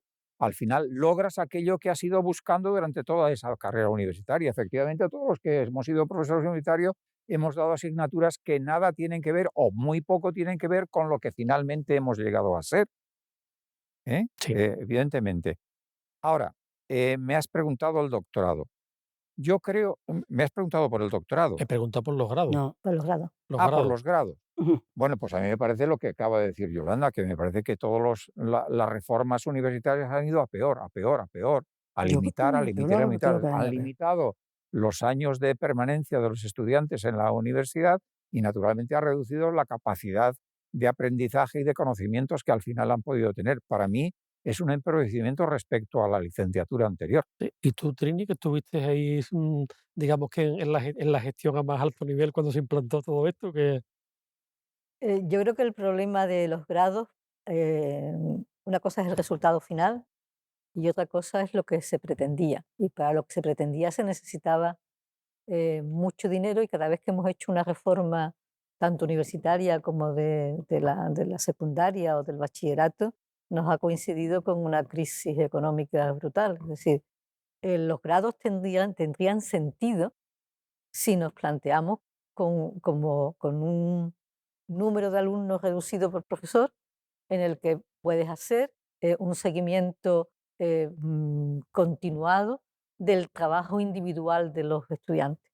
Lo que no es posible pretender es que además de que reduces el número de años que tiene la carrera, La carrera, sí. además de eso, es que pretendas llevar un seguimiento del trabajo individual, que era lo que se pretendía con la reforma de los grados, a la manera anglosajona, con 60, 70 alumnos. Vamos a ver, es que Eso lo no que se no puede puede hacer. ser es Es imposible. utópico Entonces, y al final, eso ha redundado en una disminución de contenidos, porque ha habido una disminución del número de créditos y de horas de los que dispone, mm, de una simplificación del tipo de trabajo que puedes proponerle a los estudiantes, porque no puedes realmente profundizar y claro. muchas veces, al haber reducido el número de créditos, pues bueno, y eso lo sabes tú, Antonio, como yo, que tenemos asignaturas en las que realmente tenemos conferencias en total de 7 horas para Sí, explicar teóricamente las Sí, fuentes clásicas de la es, literatura española o inglesa. Es decir, eso es. milagros es efectivamente. imposible hacer. Sí. Es decir, eso lo puedes hacer cuando has tenido antes una formación muy importante de los estudiantes en las asignaturas que son básicas, y entonces llega a una optativa y tú en 7 o en 10 horas puedes escoger un tema concreto y poder dirigir una cosa concreta, pero lo que no se puede pretender es que en esas 7 horas recorramos toda la tradición clásica o bien de hispánicas o bien de inglés. Entonces, el problema es que los papeles van por un sitio Exactamente. Y y la la realidad realidad va por por otro. otro. Hombre, y luego también a lo Efectivamente. mejor, porque a lo mejor lo que voy a decir ahora es políticamente incorrecto. Tú has hablado antes de un sistema de corte anglosajón, pero yo me acuerdo cuando se implantó en la enseñanza no universitaria la LOCSE, que aquello generó, era lo mismo que nos está pasando en la universidad ahora, pasaba entonces en la Sí, enseñanza. sí, Y me acuerdo que muchos colegas nuestros decían, bueno, pero esto se acabará en cuanto los estudiantes de la LOCSE lleguen a la universidad y se encuentren con que no tienen nivel y no puedan progresar. Y claro, lo que no se daban cuenta es que lo que iba a ocurrir era lo contrario, que la universidad iba a tener que adaptarse al Ya. nivel de los estudiantes que venía. Es decir, ¿no será sí, el sí. sistema de los grados la LOCSE universitaria? Es lo que me pregunto yo, ¿no? No sé. Yo creo que es la continuación, es Sí, decir, que No, efectivamente, eso es es la el continuación. espíritu de los tiempos, ¿no? O sí, sea, no, el sistema teóricamente pretende fomentar lo que se llaman competencias y pretende valorar e impulsar el trabajo personal y autónomo de los estudiantes, pero ese trabajo personal y autónomo de los estudiantes necesita una dirección y un control. claro. Y eso no se puede hacer cuando tienes 40, 50 alumnos. Y Bueno, cuando, yo tengo que decir como anécdota, aunque como bueno, no sé programa, si cuando tienes un formando yo programa, parte claro. ahora, digamos, del staff institucional, quizás no debería decirlo, pero me acuerdo, tú lo recordarás también, que cuando se implantó el grado en lenguas modernas, la idea inicial de la persona que entonces estaba al cargo de esa sección, todo eso era Me acuerdo, que sí. se dieran clases en un grupo de 100 y con un 90% de clases teóricas. Y aquello no había manera de solucionarlo y recuerdo que yo le dije al rector entonces, mira, ¿y qué te parecería si ponemos esto en marcha y dentro de 3 días sale un artículo en la prensa? La Universidad de Las Palmas forma especialistas en lenguas modernas en grupos de 100 y con el 90% de horas teóricas. Bueno, pues automáticamente se arregló todo aquello. Me imagino que quizás el rector pensaría que ese padre que iba a decirlo iba a ser yo, ¿no? A lo mejor que iba a filtrar eso, pero lo cierto es que es lo que tú dices, la idea es, en los papeles cabe todo, vamos a ponerlo así, Sí. pero luego vamos a seguir como estábamos. Claro, no puede ser. No puede ser. Bueno, ¿y qué les parece si pasamos a la tercera pata del taburete profesional, a la gestión? Como todos ustedes, bueno, tú por cierto eres quizás el que menos cargo de gestión has ocupado en la De Universidad de Las los tres que Palmas. estamos aquí, sí. Sí, De los cuatro que eso. estamos Y, aquí. y antes de empezar con lo otro, ¿eso crees que ha sido una merma en tu currículum o crees que te has librado de una buena? No, no, a mí no ha sido merma en mi currículum. Yo he sido enamorado de la docencia.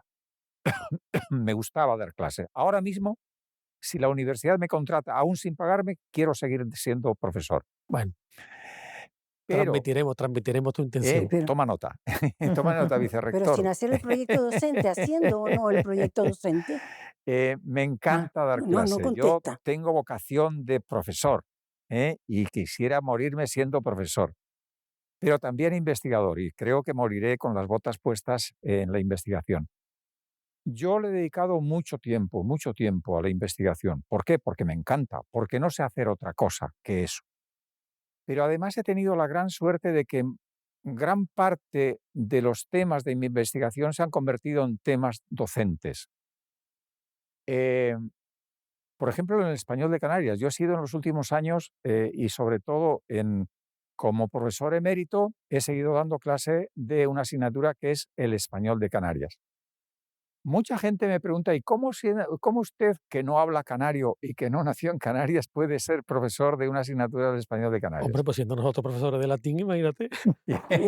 Bueno, pero tú has dicho muchas veces que el latín es una lengua que se sigue hablando. Me has pillado, tienes ¿Eh? razón. Sí.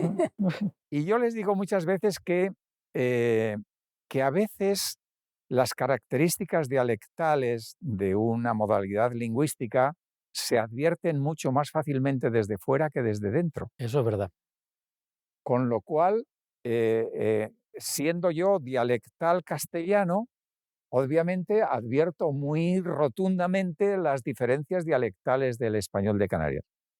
Por otra parte, los temas de investigación que yo he tomado como objeto de investigación principal en la cultura popular canaria, sobre el romancero, sobre el cancionero, sobre la toponimia, todo eso, pues me ha nutrido fundamentalmente para ser lo que, y para la obra de investigación que yo he podido hacer. O sea, que entonces te estás librado de una buena, en resumidas cuentas. Pues sí, pero no la he rehuido, no la he rehuido.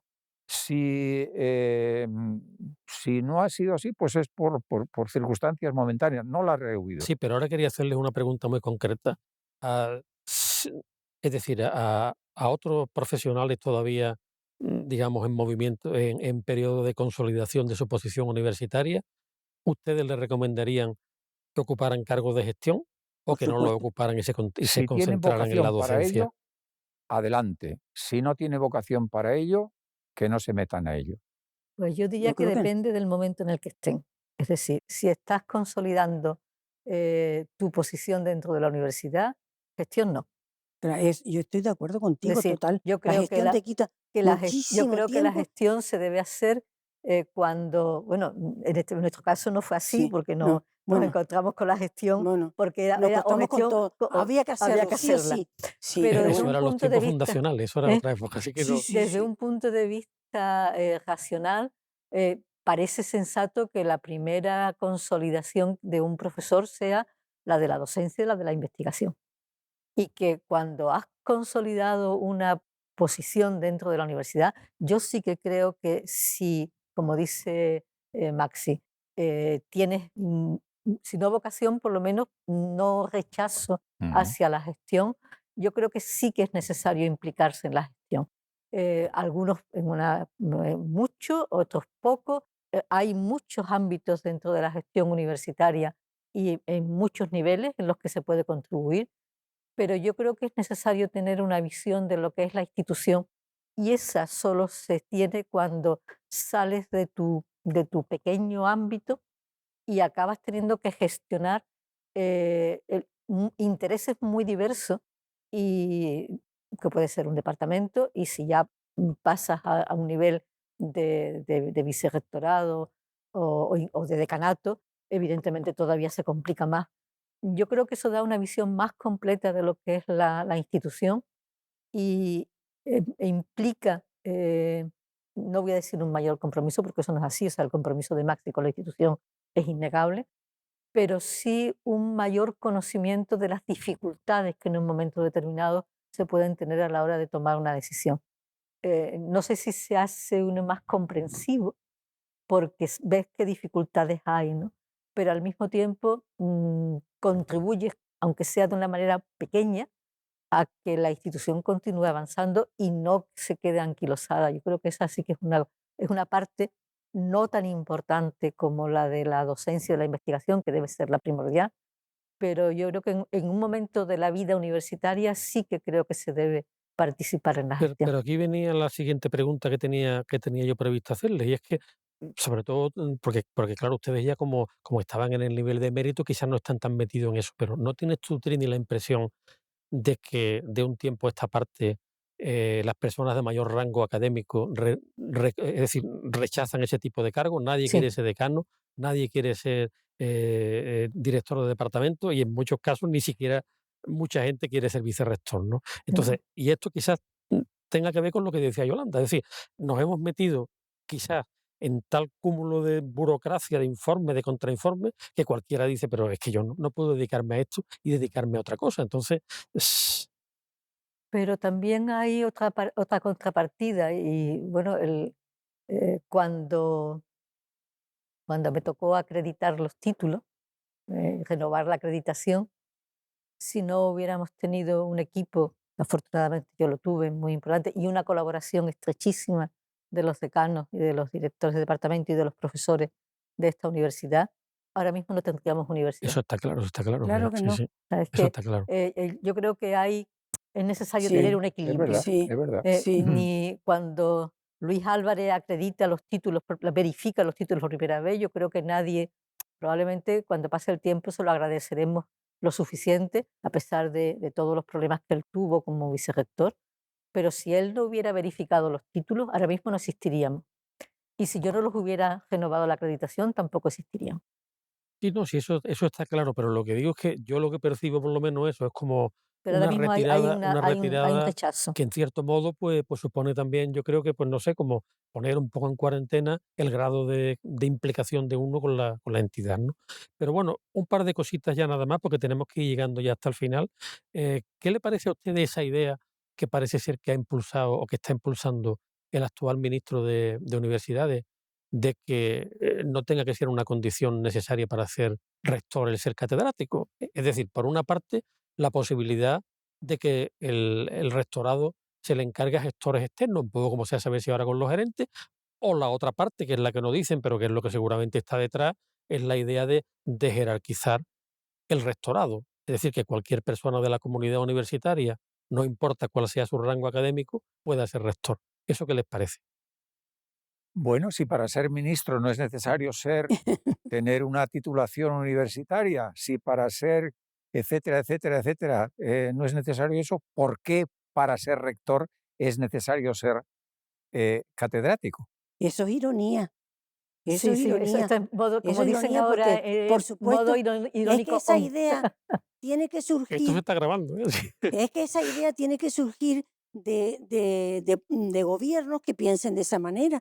Porque mira, la persona que es catedrático, yo no conozco a nadie que le hayan regalado una cátedra, pero es posible que sí, ¿no? Pero necesita un rodaje, necesita un tiempo, necesita una experiencia, necesita haber pasado lo mal en algún momento y en otro bien, y necesita ser persona, ¿eh? Ahora, ser persona y te curte el día a día y te curte la vida. Eso de que las personas mayores saben más, muchas veces no es que sepan más, pero el tiempo te da, estoy hablando de la edad en este momento, del tiempo transcurrido y luego el grado. Pues tal vez una persona que se haya esforzado en llegar a un grado alto nos puede dar idea de que tiene interés por eso y que tiene interés por mejorar y entonces tendrá más que aportar que, que no ha tenido ese interés. Sí, quizás también lo que decía Trini, Eh, la perspectiva, ¿no? Es decir, porque en claro, realidad el catedrático ha claro, pasado por todos los niveles y claro, los tú que han ocupado cargo, sabes pues tienen efectivamente porque lo una has perspectiva pasado, de las dificultades, ¿no? ¿sabes? Sí, Y yo Y, estoy segura que y yo lo creo vi, que, sí, el claro. hecho La experiencia es un es, grado. mu- es muy complejo en una institución tan jerarquizada como es la nuestra. Sí. Yo creo que eso no hay que perderlo de vista. Que Bueno, alguien que no tenga el mayor rango académico pueda eh, organizar y Ostentar la posición ostentar la máxima de posición esa máxima institución. y sobre personas que tienen mayor rango académico. Yo creo que ahí la distinción no es tanto la de que cualquier persona pueda hacerlo, sino que eh, para poder ser rector, yo creo que sí es necesario ser catedrático, porque implica, como tú dices, haber recorrido todo la carrera universitaria, el tener, como dice Yolanda, una perspectiva de muchos ujú, avatares para poder claro, llegar. Y ahora pasado, con momentos con malos la y nueva claro, acreditación a catedrático, muchísimo más todavía, porque implica que has tenido que dirigir grupos y que has tenido que dirigir proyectos, con lo cual aunque no hayas tenido un cargo de gestión en sentido estricto, sí te ha obligado a gestionar personas. Es decir, al fin y al cabo, un rector lo que al final va a hacer es gestionar personas y gestionar una institución que habitualmente, y en Canarias es así, es una de las mayores empresas desde el punto de vista simplemente empresarial Mm. de las islas. Es decir, no hay en las islas, probablemente en otras comunidades quizás sí, pero no hay en las islas una empresa que tenga casi 2.000 profesores, casi 800 o 900 PAS Sí. y que además tenga que organizar y dirigir y velar por casi 22.000 alumnos. Es decir, ese tipo de institución, como somos nosotros, implica que tener un conocimiento y una capacidad de gestión de personas. Yo no estoy por reducir los requisitos. Quizás lo que sería más importante es no facilitar, sino que el camino hasta el rector, hasta la cátedra, no sea como es ahora mismo. O sea, ahora mismo va a ser prácticamente imposible que alguien sea catedrático antes de tener 50 años, 50, 55. Y Y entonces eso, resulta curioso pensar que quizás Menéndez Pelayo hoy en día no habría sido catedrático nunca, habría efectivamente, muerto antes de llegar a por eso todo digo, esto, o ¿no? sea que quizás lo que tenemos que plantearnos es otra cuestión distinta. Pero yo no soy partidaria de reducir Pero, el criterio y de hecho, curiosamente, la razón que se ha dado para eso es que para que las mujeres puedan ser rectoras, ay, por Dios, y las mujeres rectoras han sido las primeras en decir que bajo ningún concepto están de acuerdo con la reducción de criterios. eso es una O tontería. sea, eso es, además, no sé si no sé exactamente ahora mismo, alguien me preguntó que por qué no había mujeres rectoras. Bueno, pues no hay mujeres rectoras, porque para ser rector es necesario que una persona esté dispuesta a renunciar Ah, muchísimo, a su carrera claro que sí, docente claro que sí, y investigadora, claro que sí, cerrar ese capítulo sí, claro. en algunas especialidades de manera definitiva, porque la desconexión en determinadas áreas de 8 o 10 años significa que ya no puedes reincorporarte ni puedes reengancharte, es decir, a tu especialidad. Entonces, cuando haya mujeres que quieran hacer eso y que tengan un proyecto, yo estoy segura de que se Claro que presentarán y sí, ganarán las por elecciones. Es supuesto. decir, que no es una cuestión de discriminación positiva. Yo creo que Al simplemente lo que hay contrario, que es al que contrario. que las catedráticas que hay en esta universidad y en otras tengan la intención y el deseo de ser las que dirijan la institución. Es que es contraproducente. Como una persona que está empezando una carrera universitaria, que no tiene su carrera culminada, ¿eh? Es que entonces no la va a culminar nunca, No, no porque puede, resulta que como se no mete puede. en esta gestión tan alta, porque no va a ser secretario de un departamento, No. sino rector, pues resulta que tiene que abandonar su carrera universitaria, entonces no va a aprender por ahí. Y cuando deje de ser rector, ¿qué va a hacer? Es que es una contradicción. Yo creo que no está, bueno, para mí es un disparate. No solo no estoy de acuerdo, me parece un disparate. Bueno, otra cuestión también que tiene cierto interés actual. ¿Qué opinan de la competencia entre las universidades públicas y las cada vez más numerosas universidades privadas? ¿Creen que es una competencia leal o desleal? Es decir, Bueno, yo ¿se creo exige lo que mismo a las universidades privadas que a las universidades públicas? a mí en principio no me parece mala cosa, es decir, un libre mercado que autoriza y permite esas dobles instituciones. Ahora, no cabe duda que a las pruebas nos remitimos. Las universidades privadas pequeñas no tienen posibilidad de competir con las universidades públicas en cuanto a la capacidad de recursos. Bien, es verdad que hay universidades privadas muy prestigiosas, Ujú. pero en el ámbito de Canarias me parece que han sido irrelevantes las universidades privadas. ¿Quién conoce las universidades privadas? Pues muy poca gente, salvo específicamente las personas que están allí. Claro, una universidad requiere una cantidad de recursos económicos, humanos, históricos también, que es muy difícil de improvisar, y de consolidar. Ahora, que existan, pues sí, que existan. A mí me parece lícito que existan. Y bueno, la experiencia en el ámbito internacional nos dicen que las universidades privadas están superando en aquellos ámbitos que tienen poderío, están superando a las universidades públicas.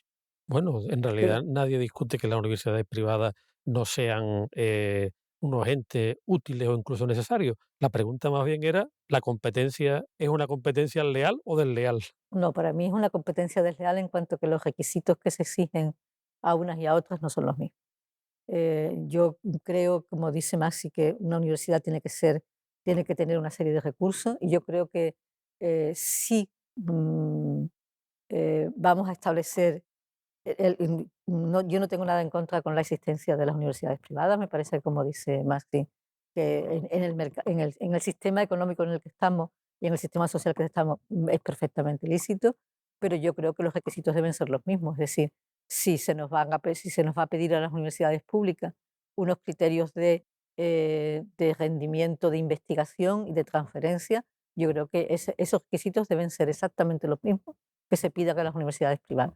O sea, ahora mismo eso no es así. O sea, ahora mismo eso no es así. Ahora mismo la creación de universidades privadas en muchos ámbitos son simplemente la creación de centros para eh, captar a aquellos alumnos que no tienen la posibilidad de hacer carreras determinadas en la universidad pública. Y por eso el deseo de tener titulaciones fundamentalmente sanitarias va por ahí, y de tener titulaciones fundamentalmente económicas y empresariales va también por ahí, ¿no? Yo siempre que los requisitos sean los mismos y que se nos pida exactamente igual, es decir, que se pida el mismo nivel de investigación a las privadas que a las públicas, no tengo ningún tipo de problema en su existencia, porque entonces la competencia será leal. el asunto está que casi todas las universidades privadas, y tú estabas hablando de antes de las que hay por aquí, en fin, casi todas tienen el nivel rentabilidad, o sea, el final rentabilidad es el primero. Entonces, una universidad que su primer cometido es la rentabilidad y no la rentabilidad económica, pues ya está ya no se puede medir de la misma manera que la universidad pública. Entonces, creo que ese, ese detrimento es peor para el alumnado, ¿eh? Y luego el profesorado, bueno, y una realidad es que el profesorado que está en la privada es porque no puede estar en la pública, porque en la pública está mucho mejor atendido y mucho mejor para todas las cosas que en la privada, porque la privada, pues no le importa si tiene tiempo para investigar o no tiene. Bueno, bien, la pública se rige por unos estatutos, pero es que aquí no hay otro regimiento que la rentabilidad. Sí. Y es una explotación bueno, perdón, yo no, gracias a Dios, no lo conozco así muy directamente, pero una explotación del profesorado que me parece totalmente horrible, no debería existir. Bueno, y ahora una pregunta para mojarse. ¿Creen que la ULPGC va para arriba o para abajo? ¿Y se les ocurre o desearían proponer alguna línea de mejora a la vista de la experiencia amplísima que tienen ustedes? Es que ha cambiado mucho la vida. Mira, yo te podría decir, yo que nací con la universidad, como nacimos con la universidad, y estoy en este momento, yo a lo mejor te digo con nostalgia y recordando además mis tiempos, que está peor. Pon tú, ¿eh? Pero no es verdad. Es decir, las cosas cambian muchísimo y no se pueden comparar unas cosas con otras. Tienen un camino y tienen y a lo mejor hay cosas que se hacen peor y a lo mejor hay cosas que se hacen mejor y vamos experimentando cada día. Yo creo que la ULPGC ha seguido el camino que tenía que seguir y ha ido experimentando de sus propias equivocaciones, muchas veces, porque eso nos pasa a todos, y que no es fácil subir y llegar, no, es complicado. La vida de una universidad joven que además ha entrado en un momento en que no es maravilloso el dinero ni estamos en una época magnífica. Entonces tiene que luchar con mucho, ¿eh? Pero tal vez en aquel tiempo éramos más optimistas, más esperanzados, también más jóvenes, estoy hablando por mí, ¿no? Y entonces teníamos otra, pero las cosas son muy distintas ahora. Yo creo que no podemos hacer una comparación así, ni mejor ni peor. Creo que está caminando y está caminando lo mejor que puede y estoy y los que están ahora y los que estaban, siempre se ha seguido a intentar caminando lo mejor que se puede. Bien. Yo creo que ha cumplido con su cometido. ¿Eh? Hombre, todo inicio pues tiene un grado de euforia y de ánimo y de esfuerzo y de entusiasmo que se va perdiendo cuando Claro. aquello se va consolidando y ya surge el ritmo de la rutina. Yo tampoco no me atrevería a decir si ahora es peor que antes o aquello es mejor que ahora, no me atrevería a decir. No, Ahora, pero simplemente es si vamos en dirección hacia yo arriba creo que o sí, hacia yo abajo. creo que sí, yo creo que sí, la Universidad de Las Palmas está consolidada. Eh, Hace unos días presentamos un libro fruto del servicio de ediciones, magnífico, precioso libro en el que yo también tomé parte, en donde se conmemoraba los 30 años de la creación de la Universidad de Las Palmas. Y ese libro recoge un acto que para mí fue espléndido y muy significativo, que era la celebración gozosa, poética y musical de los 30 años de una universidad. Y se hizo con la loa y el elogio de unos poetas improvisadores que habían venido de Hispanoamérica, pero que conocían muy bien la universidad, porque todos ellos habían participado en actos de ese momento inaugural. Y recuerdo las loas, los elogios, los piropos poéticos que le dieron a la Universidad de Las Palmas. Creo que eso es, en fin, refleja perfectamente de la trayectoria de esta universidad. Yo he hecho quizá en falta ahora el entusiasmo que había en aquel momento de los cursos extrauniversitarios o universitarios o paralelos a la docencia reglada. Tú, Antonio, y todos los que estamos aquí lo recordamos, por ejemplo, en aquel tiempo fue posible traer a Eugenio Coserio, nada menos que a Eugenio Coserio, desde mi punto de vista, el lingüista más importante del siglo XX. El salón de actos de humanidades se llenó hasta el punto de que tuvieron que ir a la parte alta. 230 alumnos y profesores se matricularon en ese curso. ¿Eso sería posible en la actualidad? No creo, ¿no? En absoluto. Yo creo que no. Pero aquello fue fruto de la necesidad que la Universidad de Las Palmas tenía de oír voces tan relevantes como la de don Eugenio Coserio. Pues bien, aquel curso se convirtió en libro. Tú has participado también, Antonio, en ese libro. Y se convierte pues, en una obra fundamental de la bibliografía de Eugenio Coserio. Aquello fue fruto de aquel momento, del momento inicial. Yo creo que ahora ya no. Otro hecho. La Universidad de Las Palmas hizo un hito en la biblioteca, en la formación de la biblioteca. Efectivamente, partimos del colegio universitario donde no había ni un solo libro, tuvimos que llevarnos.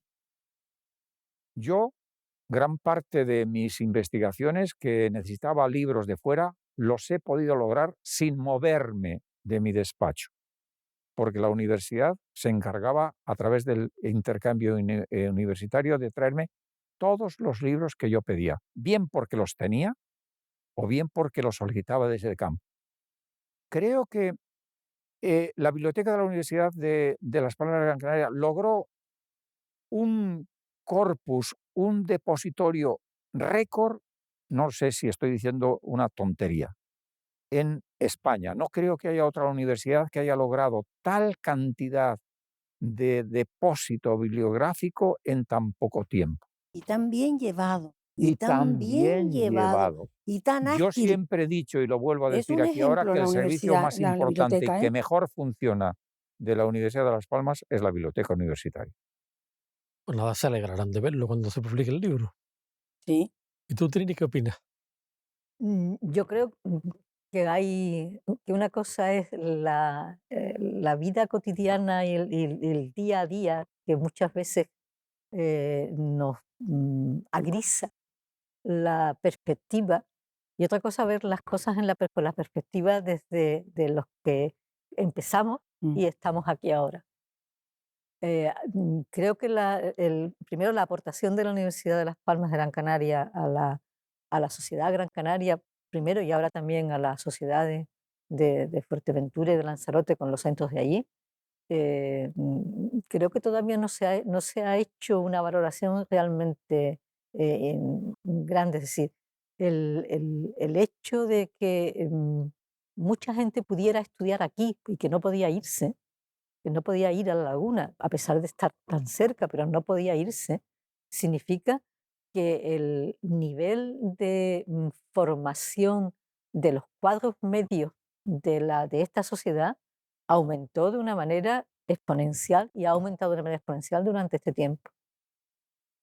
No se llenaría el salón de acto nuestro, pero tampoco en las universidades grandes, porque uno de los grandes males que tiene ahora mismo, yo creo que en la universidad en general, es, por lo menos que yo conozca así más de cerca, es que hay mucha menos vida universitaria, Es pero verdad, no solamente aquí. Es decir, eso es un signo, como dice Sí, Yolanda, es un signo sí, de los tiempos. sí, Es un signo de los es tiempos verdad. en el sí. que hay menos vida universitaria. Es decir, hemos montado cursos que antes se llenaban y ahora tienen los profesores que estamos allí y los Y te 4 llevas a tu alumnos curso, y llevas a tu curso y a tu cuando curso consigues, cuando lo consigues consigues, sí. llevarte. Entonces, yo creo que esa es una de las cosas que tenemos que siempre Sí, tener en eso ha cuenta cambiado cuando muchísimo, valoramos sí, dónde sí. estamos. Yo creo que durante estos más de 30 años hemos conseguido muchas cosas, no solamente un servicio de biblioteca en el que, como dice Maxi, yo cuando necesito un artículo me basta entrar en la biblioteca y lo pido y normalmente a los 2 días lo tengo. Quiero decir, eso ni siquiera antes cuando tenía amigos y que me los mandaban por fotocopia. Hay, tenemos grupos de investigación que son absolutamente punteros. Estoy pensando ahora mismo en el grupo, no solamente en la parte de ciencias del mar, que quizás sea la que se ve más llamativamente, sino en el grupo que se dedica a, a toda la parte de ingeniería espectral, es decir, que va a permitir poder hacer operaciones de tumores cerebrales en el que prácticamente no va a haber afectación ninguna y podemos hacerlo. Y eso es de trabajo de aquí. Quiero decir que no nos podemos obnubilar solo con lo que es la realidad, digamos, del día a día, muy difícil porque la situación económica es muy mala, ha sido muy mala en la crisis anterior y vuelve a ser mala otra vez. Es decir, sin dinero no es posible dar el salto importante que tenemos que dar. Pero yo creo que sí tenemos los mimbres para poder hacerlo. Es decir, no tendremos la ilusión que tendríamos al principio, pero yo creo que tenemos mucha mayor eh, soporte y base científica y de formación y de publicaciones que los que teníamos hace 30 años. Yo creo que eso está claro. ¿Qué tenemos que hacer? Pues evidentemente tendremos que, y los equipos rectorales todos, cada uno en su línea, lo intentan, que la institución camine. Es decir, esta institución es una institución muy grande. Y esta institución es como un gran barco, bueno, como un Titanic. Es decir, cambiar la dirección de un barco tan grande es muy despacio. Es decir, tenemos que procurar que las decisiones que tomemos y dónde invertimos los fondos, el no dejar a ningún área, porque muchas veces el área que a lo mejor menos importancia tiene en un momento determinado es justo la que descubre, bueno, pues como lo que le estaba diciendo de los hiperespectros, o sea, de espectrales, o sea que mm, tenemos que tener una armonía sin dejar de tener en cuenta que tenemos que invertir también en aquellos donde el ministerio va a invertir fondos en cantidades, se supone que grandes, cuando con el dinero que va a venir de Europa. Pero yo sí que creo que estamos mejor que hace 30 años, eso sí lo creo, y creo también que estamos peor que estaremos dentro de 10. Bueno, Bueno, ojalá, ¿eh? De todas maneras, bien. también somos Qué muchísimos más. optimismo, Por eso, Antes, qué claro, es optimismo que era tan fácil formidable. ilusionarnos y la palabra Qué ilusión, bien, Trini. Oye, que- eso con letras mayúsculas, ¿eh? Cuando aparezca la ahí. palabra ilusión que has dicho me parece magnífica, ¿no? Pero es que éramos pocos, nos ilusionábamos tomando un café en la cafetería, nos ilusionábamos.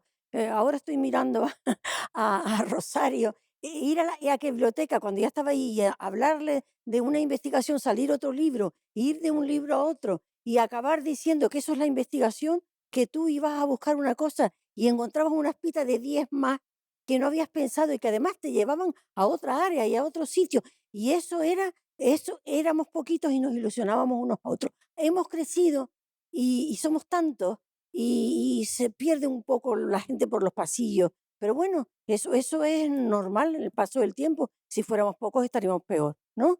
Yo creo es que soy optimista como Trini. Pienso que los mimbres lo tenemos y que hay que ir despacio, no podemos ir a otra marcha, ¿eh? Porque esto no es una tontería, es un barco muy pesado. Pero yo creo que vamos bien, ya vamos bien. Sí, lo que pasa es que, claro, es verdad que, por supuesto, nadie puede negar la función social y yo diría que el motor que ha supuesto en buena medida la universidad o esta universidad para, para su entorno. Pero el problema es que yo creo que antes, cuando surgió la Universidad de Las Palmas, las universidades eran otra cosa distinta. Eran totalmente de instituciones acuerdo. en las que se enseñaba, en las que se formaba a las personas que iban, en las que se ofrecían unos títulos, pero es que ahora resulta que las universidades se rigen por otros criterios, lo que decíamos antes, que si el ranking de no sé qué, que si los esenios. Y claro, el problema está en que aunque tú sigas haciendo a lo mejor lo mismo, más o menos con la misma ilusión que antes, resulta que si no cumples con los requisitos con los que ahora te van a evaluar, pues entonces estás en la cola. Y si estás en la cola, pues entonces resulta que los estudiantes no quieren estudiar ahí. Y esa es un poco el tema. Y a lo mejor, hombre, a lo mejor tiene sido un poco pesimista, pero la verdad es que lo que se dice, ¿no? Muchas veces un pesimista es un optimista bien informado, de modo que, en fin, Sí, veremos a ver. Bueno, tenemos que terminar ya porque yo creo que ya. nos van a echar de aquí. Pero sí quería hacerle una última pregunta, bueno, luego de que sea en breve.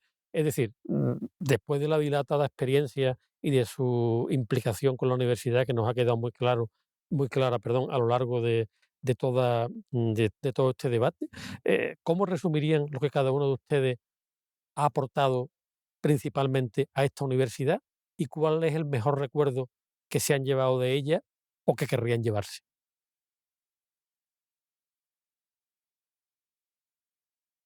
Bueno, pues esto ha sido, como dicen, un directo al mentón, ¿eh? Porque veo que lo he No dejado. sé, pero es que esto es una cosa. Bueno, a ver, hablo yo.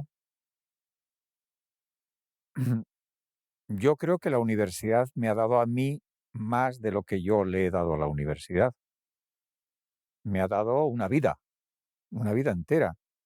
Yo me he jubilado con 70 años, he prolongado mi actividad universitaria con 6 años más, por lo tanto llevo 51 años vinculado a la universidad, primero en la Universidad de La Laguna y ahora en la Universidad de Las Palmas. Por lo tanto, la vida entera, la vida entera. ¿Qué me ha dado la universidad a mí? Me ha dado entusiasmo, me ha dado vida.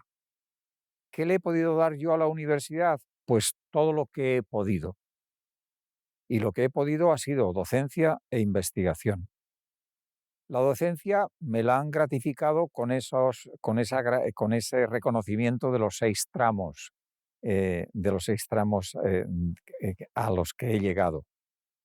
Y la investigación también me la ha reconocido con 5 tramos de investigación. Me ha propiciado la posibilidad de investigar, de asistir a congresos internacionales. Me ha propiciado becas para poder hacer esa investigación y ha propiciado también la publicación o la intervención en la publicación, en la edición de mis publicaciones. Por lo tanto, mi nombre, Maximiliano Trapero, estará vinculado siempre, y así quisiera, con el nombre de Universidad de Las Palmas de Gran Canaria. Pues yo casi repito lo que dice Baxi, es decir, a mí la universidad me ha permitido desarrollarme como persona, no solamente desde el punto de vista profesional y laboral, sino también como persona en todos los aspectos.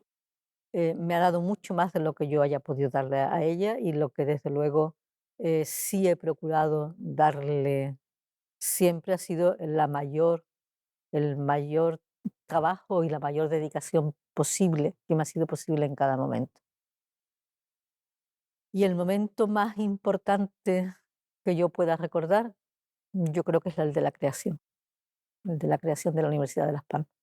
Creo que para mí fue, para los que veníamos en el colegio universitario, yo creo que fue algo absolutamente, mm, bueno, abrir un camino de esperanza y de poder trabajar por esta sociedad y devolverle todo lo que esta sociedad nos ha dado.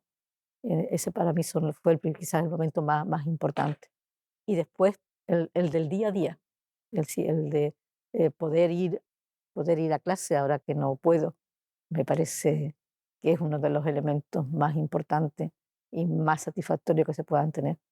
Porque investigar se puede investigar en casa, se puede investigar en muchos sitios, pero dar clases solamente y tener a los alumnos delante, el poder hacerlo día a día, es algo que hasta que no dejas de tener, no lo aprecias realmente de la manera que yo lo aprecio ahora.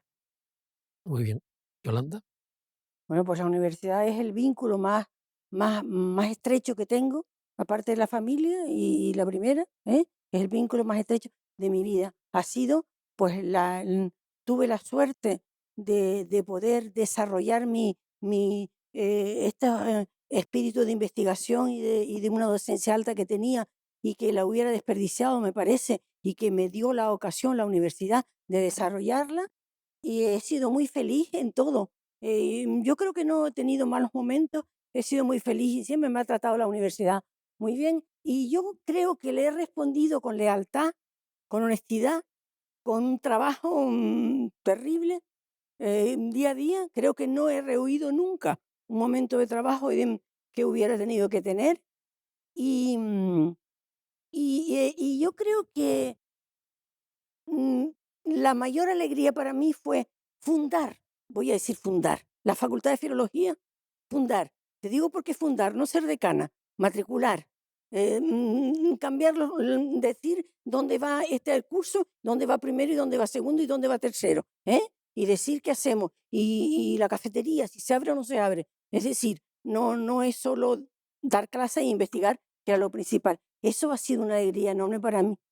Pero yo creo que le he respondido, ya te digo, con lealtad, con honestidad, con todo mi alma.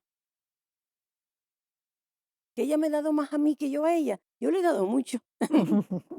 Y además he sido buena persona. Apúntalo.